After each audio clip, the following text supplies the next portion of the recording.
안녕하세요. 집값이 올라서 부자가 됐다 그랬는데 되려 내 호주머니의 지갑은 더 얇아졌답니다. 이게 뭔가 싶은 거죠. 눈을 떠보니까 되려 더 가난해진 한국 사람들이라고 합니다. 뭐 집값이 올랐다, 부자가 된 것처럼 착각하고 또 여유로운 삶이다라고 해서 제네시스 예약하러 가자, 볼보, 벤츠 사러 가자 이러는데 뭐 겉으로 보면 되게 우아하고 멋있죠. 아유, 수입차 끌고 다니고, 멋진, 명품 시계 차고 다니고, 명품 가방 들고 다니고, 아이고, 그렇게 멋있고 대단하고 좋아 보일 수가 없죠. 근데, 시간이 지나니까, 어떻습니까?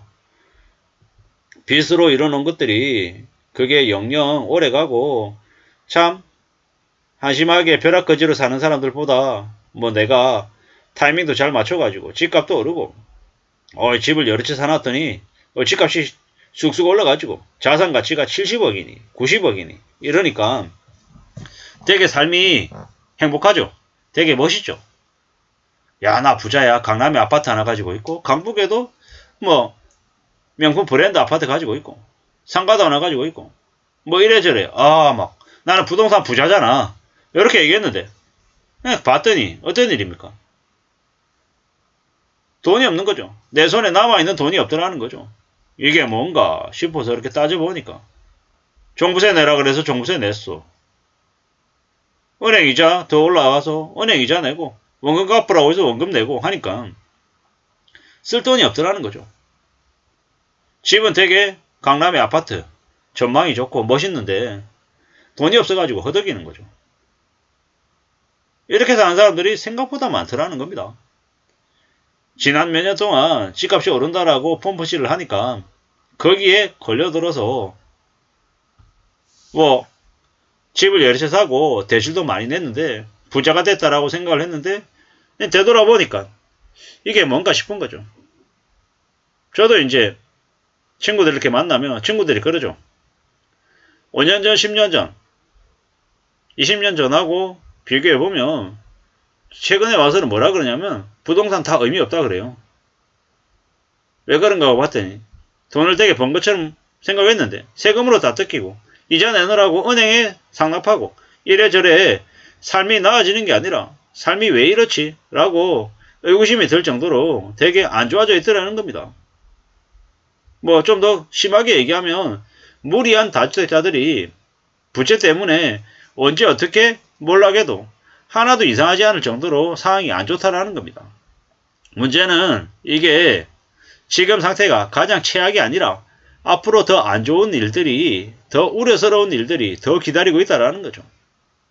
그래서 그들이 겪는 건 꽤 혹독한 충격, 아마 아주 비싼 영수증을 이제 받게 되는 거죠. 그러면 그들이 겪는 삶이 그냥 그들만의 충격으로 끝나는 게 아니라 우리 사회 전반에도 확산될 게 분명하다는 겁니다. 이웃나라 일본이 아무리 금리가 낮고 집을 싸게 혹은 집을 살 수 있는 여러 가지 혜택들을 준다 하더라도 일본의 청년들이 섣불리 집을 살려고 하지 않는 것. 왜겠냐라는 거죠. 자신의 부모들이 부동산 때문에 고생을 많이 하는 걸 목격했기 때문이죠. 그러한 것들을 이제 겪으면서 우리도 당장은 아니겠지만 앞으로 시간이 지나면 어떻게 바뀌겠습니까? 어떤 식으로요? 그냥 저 혼자만의 생각입니다만은 나중에 시간이 지나면 한국에서도 임대사업들이 대거 늘어날 것 같습니다. 대기업들이 주도하는 롯데니 뭐니 하는 대기업들이 대규모 임대사업에 뛰어들 것 같다라는 거죠. 이번 시즌에 집들이 대략 대거 많이 시장에 쏟아져 나오면 대기업들이 매수하겠죠. 펀드 기금 조성해가지고 매우 싼 가격에 매수하고 또 그걸 통해 가지고 임대를 주고 하겠죠. 이런 형태로 바뀔 것 같다라는 겁니다.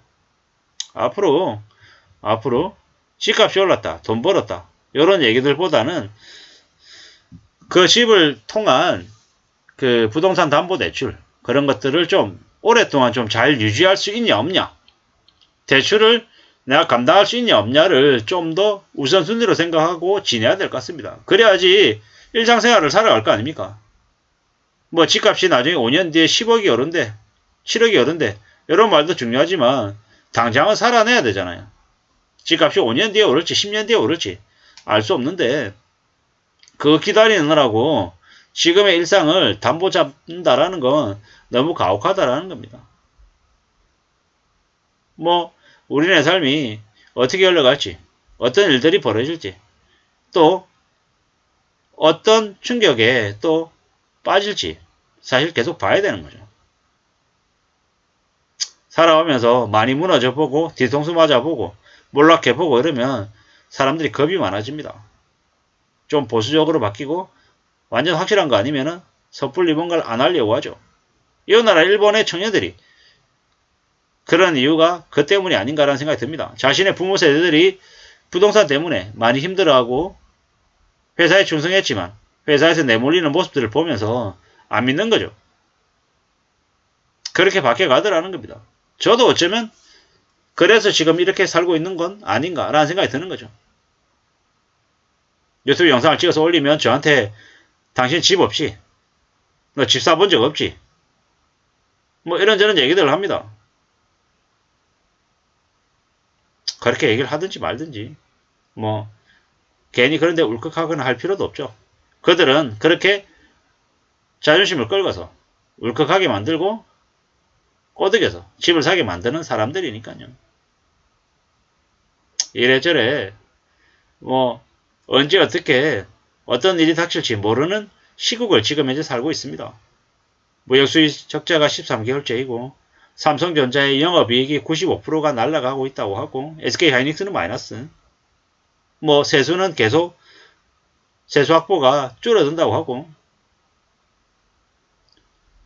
뭐 부동산은 뭐 잠깐 반등한 것처럼 얘기는 하는데 절대적인 거래 건수를 봤을 때는 뭐 여전히 하락은 확실한 것 같고 주택구입 부담지수는 2022년 4분기 기준 198이라는데 여전히 높은 수치이고요. 뭐 100 이하로 내려갈 때까지 뭐 몇 년이 걸릴 것 같고 뭐 한국이라고 하는 나라가 참 뭐 국뽕으로는 뭐 되게 대단한 나라인 것처럼 떠들어대는데 보통 사람들 서민들에게는 너무 가혹한 세상이 아닌가, 가혹한 나라가 아닌가라는 생각도 좀 더 많이 듭니다. 확실한 건 조금 더 조심하고 조금 더 착실하게 살아가는 게 좋겠다라는 겁니다. 그래야 우리의 삶을 좀 지켜내지 않겠냐라는 겁니다. 아무도 가만히 있는데 나에게 호의를 베푼다 라는 건 정말 위험한 거다. 멀리해야 되는 거다 라고 생각하면 좋겠습니다. 삶이 얼마나 힘들고 얼마나 불확실한지는 살아가면 살아갈수록 조금씩 더 느끼는 것 같습니다. 그래서 좀 더 신중한 삶이